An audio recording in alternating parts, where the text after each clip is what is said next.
তাবলীগের দুইটা গ্রুপের ভেতরে মারামারি করে অনেকে মরেও গেল। এই কথা বলছে না কেন? আপনি কোন কারণে ছোটখাটো বিষয় নিয়ে মারামারি করেন? ইসলামী দলের ভেতরে দেখেন কথা। আজকে আমি যাদের সাথে আসছিলাম, ওই যে বিমানবন্দরে যেখানে বসেছিলাম, ওই জায়গায় দেখি দুইজন বসে বসে ফতোয়া দিচ্ছে। এই দেশে আল্লাহ এক, রাসূল এক, কোরআন এক, হুজুরদের ভেতরে এত দল কেন? লোকটা ঠিকই বলি, এত দল আপনি তৈরি করেন কেন? আহলে হাদিসের ভেতরে 7 দল। কয় দল? 7টা। তাবলীগের ভেতরে এখন 2টা। খালি বাংলাদেশে যারা একামতে দিন এই পৃথিবীতে কায়েম করতে চায়, তারা বিভিন্ন মতে থাকতে পারে, কিন্তু তাদের সব এক জায়গায়।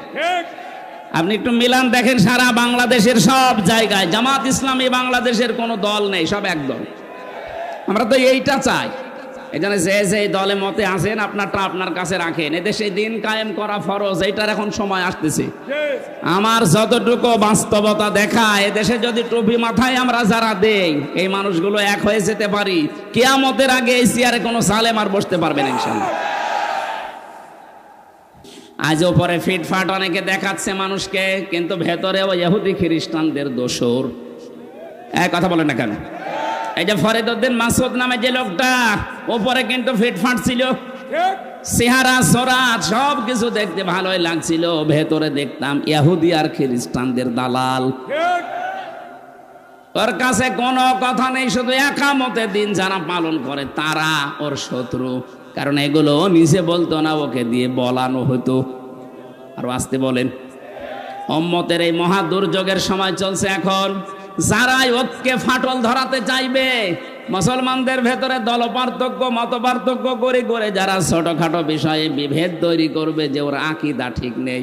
আরে ভাই, তুই আকীদা যদি ঠিক করবি, দেখ 15.5 বছর কোথায় ছিল। এখন উম্মত এক জায়গায় হয়ে একটা চেষ্টা চালাচ্ছে, আর যত ফতোয়া তোমার এখন বের হচ্ছে, যে নামে আলেম দাবি করুক না কেন, যে দলের লোক হোক, গজনী এখন উম্মতের ভেতরে ফাটল ধরাতে চাই, বুঝবেন ওটা ইহুদি অথবা খ্রিস্টানদের টাকা পাচ্ছে, কোনো সন্দেহ নেই। আমি মাওলানা মামুনুল হকের সাথে ছিলাম, উনি আমাকে মাঝে মাঝে বলতে, হামজা 3টা বছর আমরা এক জায়গায়, যে বাইরে থাকতে ভাবতাম কি, আরে ভেতরে কি দেখছি। বাইরে আমরা টুপি নিয়ে মারামারি করি, অমুকের আকীদা নিয়ে মারামারি করি, আর ওরা ভেতর আমাদের সব এক জায়গায় তালাবদ্ধ করে রেখেছে। বাইরে যদি যেতে পারি, এগুলো সব পাল্টাবো। ছোটখাটো যা আছে যার যার জায়গায় থাক, অন্তত উম্মত যেন এক হতে পারি, এইটা কাজ চালাবো। এটা এখন দরকার সব চাইতে বেশি। কথা বলেন না কেন? এটার বিরুদ্ধে যদি জাতীয় মসজিদের ইমামও ফতোয়া দেয়, তারও ক্ষমা নেই। কারণ উম্মতের এই যে এক জায়গায় হওয়া ঐক্য, এটা নফল না, এটা ফরজ। উনি তাবলীগ জামাত করে, আলহামদুলিল্লাহ, ভালো, মারহাবা। তাবলীগ করলে কোরআন দিয়ে করেন, আপনার সাথে আমরা আছি। কোরআনে কারিম বাদ দিয়ে যদি কেউ বানানো তাবলীগ করে, আমরা তার সাথে নেই। ইদা জা নাসরুল্লাহি ওয়াল ফাত, যখন আসবে আল্লাহর সাহায্য, তখন আপনি বিজয় দেখতে পাবেন। এই যে দৃশ্য হয়ে গেল 2024 সালের 5 আগস্ট, এটা যে আল্লাহর পক্ষ থেকে এসেছে, আমাদের কোনো সন্দেহ আছে? এই 15.5 বছর বহুরতি মহারতি চেষ্টা চালিয়েছে। বিএনপির মতো এত বড় একটা দল, জামাত ইসলামের মতো এত বড় রাজনৈতিক দল এক চুলও নড়াতে পারেনি, আরো বৃদ্ধি তাদের বাড়ছিল। আল্লাহ বলেন, ইন্নামা নুমলি লাহুম লিয়াজদাদু ইসমা। এদের পাপ যখন একেবারে খাপের খাপ পরিপূর্ণ হয়ে গেল, ওয়ালাহুম আযাবুম মুহিন, আমি নিজে তাদেরকে অপমানজনক শাস্তি দিলাম। এমন অপমান করেছে অনেকের বিসি উড়ে গেছে। কালা মানিকের বিসি উড়ে যায়নি? ওরা এখন সংসার করার কাজ শেষ। কি হইল? সুপ্রিম কোর্টের বিচারপতি ছিল লোকটা, কলা পাতায় শুয়েছে। আল্লাহ ওর জীবনের যে সম্পদ, আরো মনে হয় বিয়ে শাদী করতো কিনা আল্লাহ জানে, আল্লাহ এখনো সব বন্ধ। এর চাই তার অপমান কি হতে পারে বলে? পৃথিবীর ইতিহাস পাল্টিয়ে দিয়েছে যারা পালিয়ে গেল। বহু ইতিহাস দুনিয়ায় আমি পড়েছি, কিন্তু 350 এমপি একবারে পালিয়ে যায়, আমি এটা পাইনি। এই বাংলাদেশে যেটা দেখলাম, কথা বলেন না কেন? এমনকি কেন্দ্রীয় মসজিদের খতিব পর্যন্ত পালিয়ে গেছে। যদিও এসেছিল পরবর্তীতে মাস 1.5 পরে যে আমি আবার খতিব হব, জনগণ জোতা পিটা দিয়েছে। কিন্তু আশ্চর্যের বিষয় সকালবেলা আবার স্ট্যাটাস দিয়েছে যে জোতা মেরেছে মানুষ আমার গায়ে লাগে। কত বড় শয়তান! দেশটা কত বড় দুর্নীতিগ্রস্ত হয়েছিল আমরা টের পাচ্ছি। হাত্তা ইদা আখাযনাহুম বাগতাতান ফাইদাহুম মুবলিসুন। আল্লাহ তাআলা বলেন, ওই মানুষগুলো যখন আমার নিয়ামত পাওয়ার পরে আনন্দে ছিল, আমার দান কি তো নিয়ামত, ও তো তাদেরকে যা দিয়েছিলাম এইটা পেয়ে যখন খুব আনন্দে আছেন। হাত্তা ইদা ফারিহু বিমা তো, তাদেরকে আমি যা দিয়েছিলাম এই 15.5 বছরে, এটা পেয়ে যখন খুব আনন্দে আছে, আখাযনাহুম, আমি নিজে তাদেরকে ধরলাম। এখানে আলেম আছে না? আখাযনাহুম এর ফাইল সরাসরি আল্লাহ নিজেই। তাহলে সুতরাং এই দেশের ছাত্র জনতা, সাধারণ জনতা ধরে নিয়ে জালেমদের ধরেছে সরাসরি আল্লাহ। এই কথা বলেন না কেন? আখাযনাহুম, আমি নিজে তাদেরকে ধরেছি। বাগতাতান, হঠাৎ করে। কিভাবে? আকস্মিক ভাবে তাদেরকে ধরলাম। এমন কায়দায় ধরেছি যে দুপুরে খাবার খাবে সে সময়ও পাইনি। তাহলে আপনি এরপরও বিশ্বাস করতে চাই না যে জালেমদেরকে আল্লাহ হটিয়েছে? বলেন না, আমরা নির্বাচিত ছিলাম, আমাদেরকে জনগণ পাঠিয়ে দিয়েছে দেশ থেকে। আপনাদেরকে কে পাঠাইলো? আপনি তো নিজেই ভয়তে চলে গেছেন। কথা বলেন না কেন? আপনাদেরকে পাঠানো লাগেনি, আপনি নিজে ভয় পেয়েছেন। আর মানুষ ভয় পায় কেন? এই যে মানুষগুলো 350 পালিয়ে গেল, এই মানুষগুলোই তো এরশাদ বিরোধী আন্দোলনে নিজের বুক পেতে দিয়েছে এ রাজপথে। তখন তারা বুক পেতে দেওয়ার মতো ক্ষমতা, শক্তি, সাহস, নির্ভয় ছিল তারা। কিন্তু এই 2024 সাল পর্যন্ত 15.5 বছরে যা করেছে, এখন ওদের ভেতরে শুধু ভয় আর ভয়। এত দুর্নীতি করলে ভয় না করে করবেন কি? আপনি কি মানুষের তালিকায় আছেন? আর আয়না ঘরের সাথে যারা জড়িত ছিল এই মানুষগুলো মানুষের তালিকায় পড়ে না। আপনি টের পাচ্ছেন একটা মানুষকে, জীবিত মানুষ, মাটির নিচে 2-1 বছর 5 বছর না, 8.5 বছর 9 বছর 10 বছর 14 বছরের মানুষও আমি পেয়েছি। আমি নিজেও তো ছিলাম কিছুদিন। কিছু কিছু মানুষ, তাদের নখ এত বড় বড় নখ, চুল দাড়ি গোপ দেখলে মনে হচ্ছে জঙ্গল থেকে বেরিয়ে আসতেছে। রাতের বেলা যখন আমার নিয়ে যেত, মাঝে মাঝে দেওয়ালের সাথে দেখতাম এই যে নখ দিয়ে এইভাবে খুশিয়া খুশিয়া লিখেছে মোবাইল নাম্বার, আর নিচ দিয়ে খুব কষ্ট করে লিখে দিয়েছে, ভাই যদি বাইরে কেউ যেতে পারে এই নাম্বারে একটু জানাবেন যে আমি বেশি আছি। এই সমস্ত কাজ কারবার করলে আপনার ভেতরে আল্লাহ ভয় তৈরি করবে না? করবে কি? নবীজি যেদিন এসে বলেছিলেন যে আমি ভয় পেয়েছি, আমাকে ঢেকে দাও, খাদিজাতুল কুবরা বলেছিলেন কাল্লা, কখনো না, আল্লাহি মা ইয়াখজিক আল্লাহু আবাদান। আপনি ভয় পান কেন? কখনো আপনাকে আল্লাহ ভয় দেখাবে না। কারণ ভয় তো আল্লাহ তাদেরকে দেখাবে, ইন্নাকা লা তাসিলুর রহিমা, যারা রেহেমের সম্পর্ক ঠিক রাখে না। আপনি তো রেহেমের সম্পর্ক ঠিক রাখেন। রেহেম মানে রক্ত, রেহেম মানে মায়ের যেখানে বাচ্চা থাকে, রেহেম মানে আত্মীয়তা। বুঝতেছেন? এই পৃথিবীতে যারা আত্মীয়তার সম্পর্কগুলো ঠিক রাখে, তাদের অন্তর থেকে ভয় আল্লাহ দূর করে দেয়। এই কথা বলেন না কেন? অথচ ওনাদের আমরা আত্মীয় ছিলাম না। আমার যদি বলেন না কোথায় গোপালগঞ্জ, কোথায় কুমিল্লা, আমাদের কুমিল্লার নাম শুনেই বিভাগ দিতে চাইনি, কিসের আত্মীয়? আরে ভাই, আমরা সব আপা বলে ডাকি, সে যেভাবেই হোক আমাদের আপা না। রংপুর বিভাগে গেলে ওরা ভাবি বলে ডাকে, কারণ ওনাদের পুত্রবধূ ওইটা।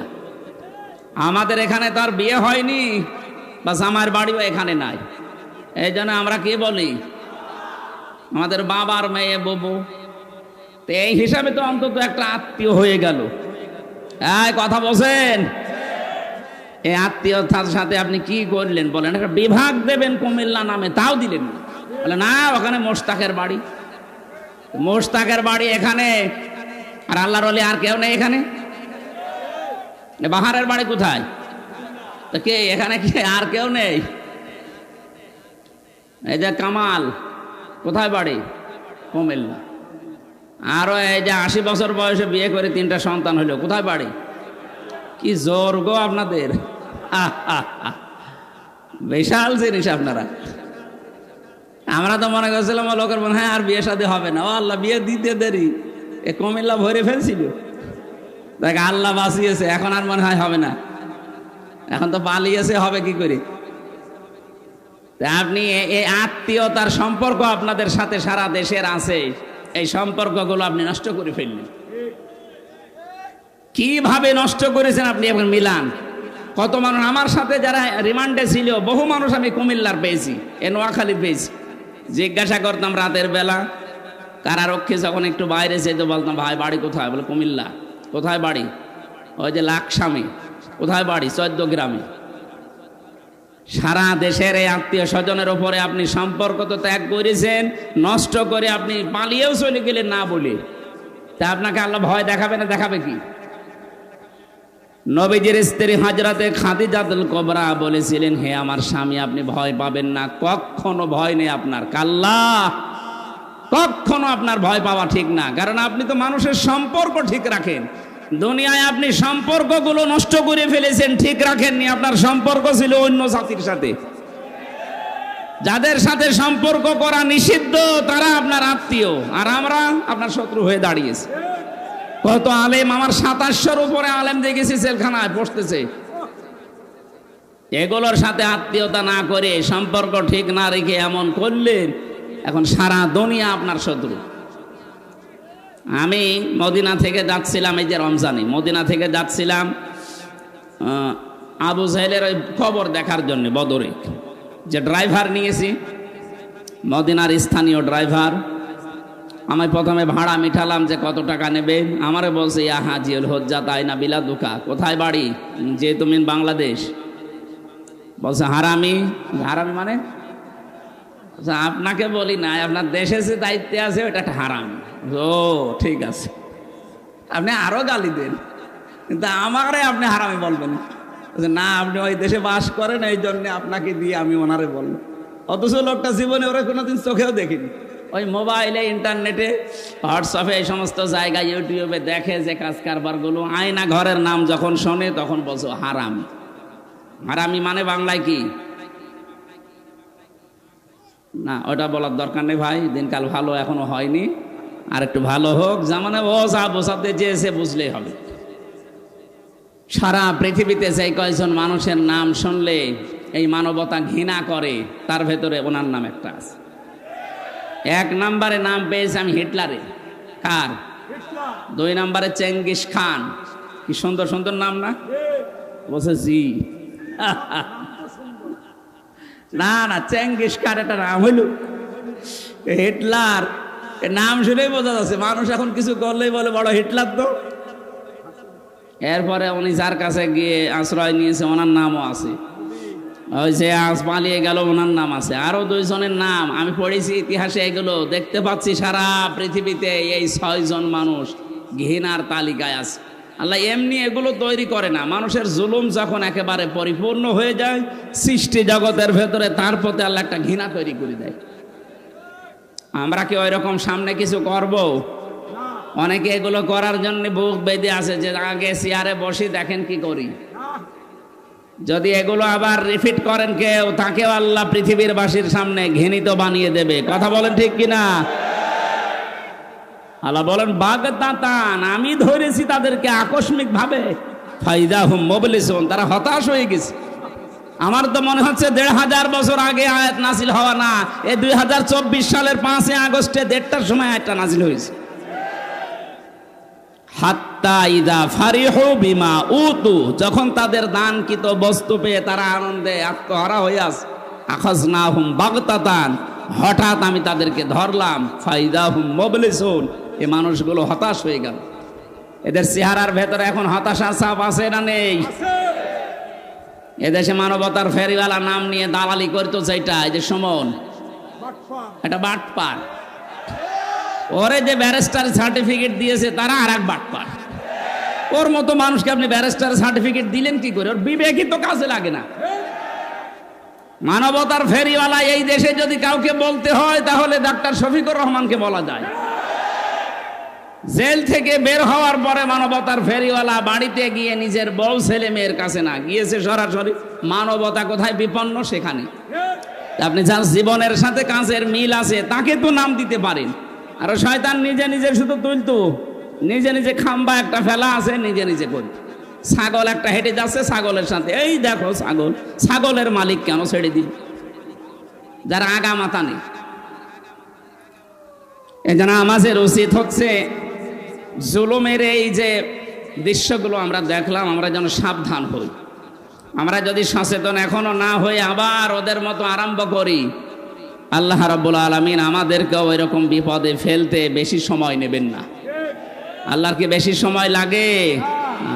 ইন্নামা আমরুহু ইযা আরাদা শাইআন আইয়াকুলা লাহু কুন ফায়াকুন। আল্লাহ বলেন আমি কোনো কিছু শুধু ইচ্ছা করি, বলি কোন, সঙ্গে সঙ্গে হয়ে যায়।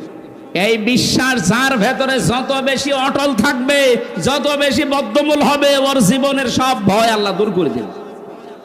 এই জন্য যারা এই আয়াত পড়েছে জীবনে একবার, তাদের ভেতর থেকে হতাশা, তাদের ভেতর থেকে কৃপণতা, তাদের ভেতর থেকে অস্থিরতা আল্লাহ দূর করে দিয়েছে।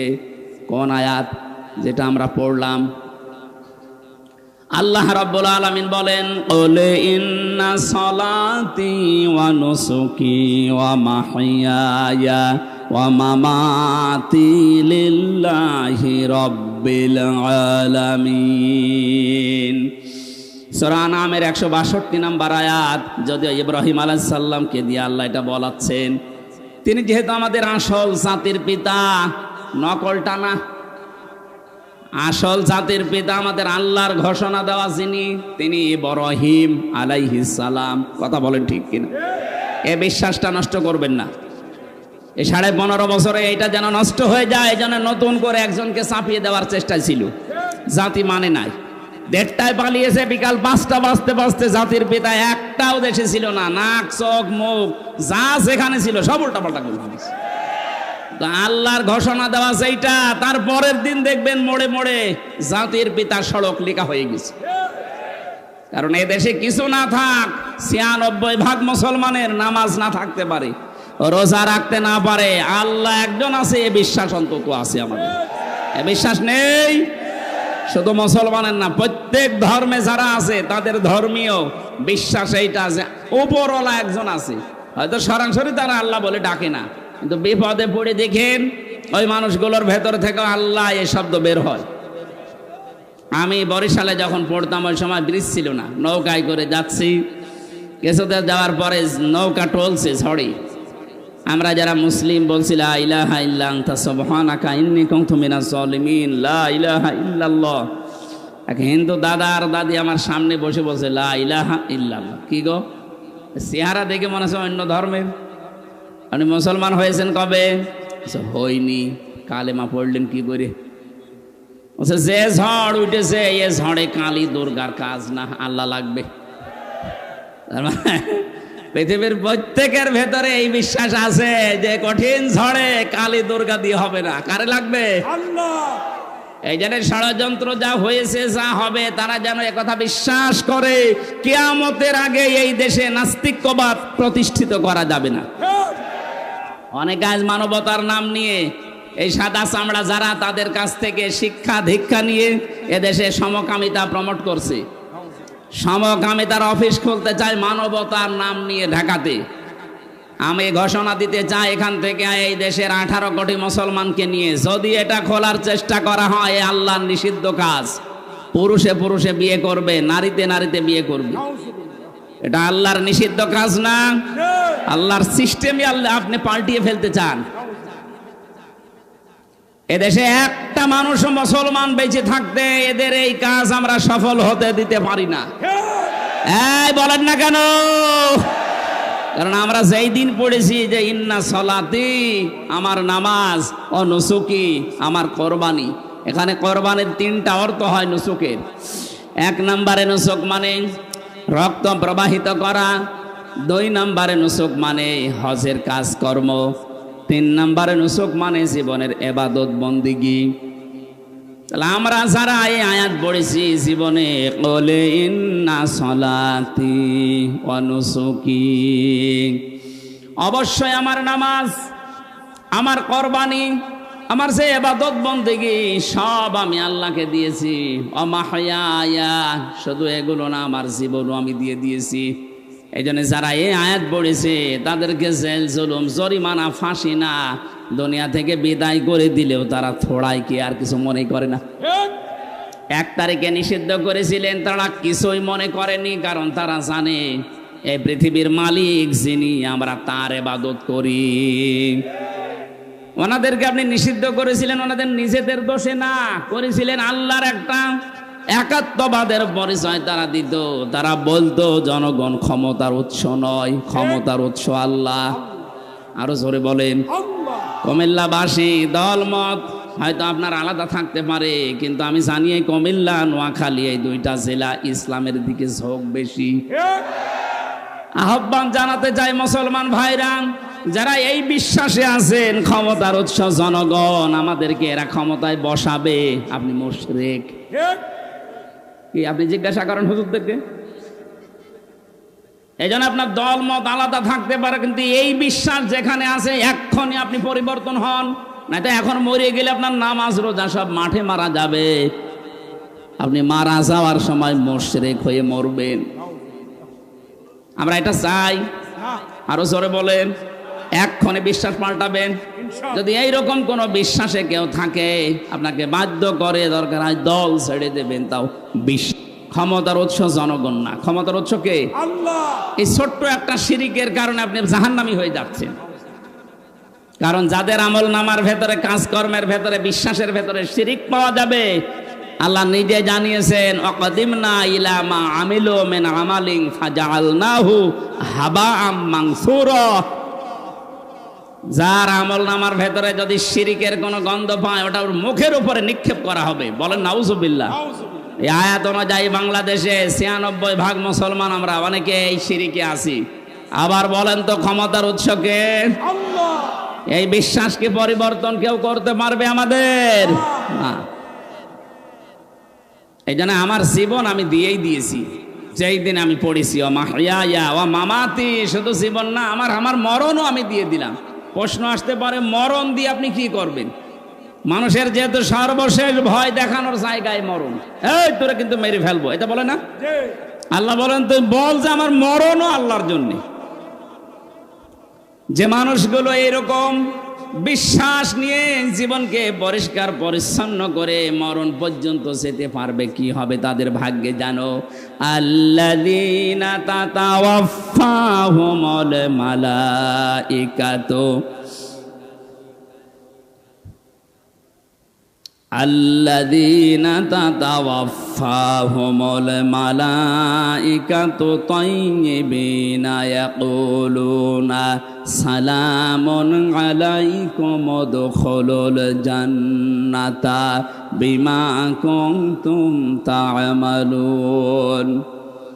এই 4টা শর্ত যারা মেনে চলতে পারবে, যে আমার নামাজ যেমন আমি আল্লাহর জন্য পড়ি, আমার কোরবানি, আমার জীবনের ইবাদত বন্দেগী আমি আল্লাহর জন্যই করি, আমি বেঁচে আছি আল্লাহর জন্য, মারাও যাবো আল্লাহর জন্য, এই মুহূর্তে ফেরেশতা তার মরণের সময় এসে বলবে কোনো ভয় নেই, কোনো চিন্তা নেই, তোমার যে পবিত্র জীবন তুমি বানিয়েছো, এই তাইয়্যিবিন মানে শুধু পোশাকের পবিত্রতা না, শুধু শরীরের পবিত্রতা না, তার আমলের পবিত্রতা, তার কাজের পবিত্রতা, তার কর্মজীবনের পবিত্রতা, তার বিশ্বাসের পবিত্রতা, তার আকীদার পবিত্রতা, তার ঈমানের পবিত্রতা, এগুলো যারা দুনিয়ায় মেনটেন করে করে চলতে পারবে, এই মানুষগুলো মৃত্যু মুখে পতিত হওয়ার সঙ্গে সঙ্গে ফেরেশতা বলবে সালাম, আল্লাহর শান্তি তোমার উপরে, উদখুলুল জান্নাতা, প্রবেশ করো ওই জান্নাতে। তাফসিরে আমি পড়েছি এই তাইয়্যিবিন আর ব্যাখ্যায় আর সালামের ব্যাখ্যায় আল্লাহ পাক ৭০,০০০ গেট ওই মরণের সময় তাকে নাকি দেখিয়ে দেয়।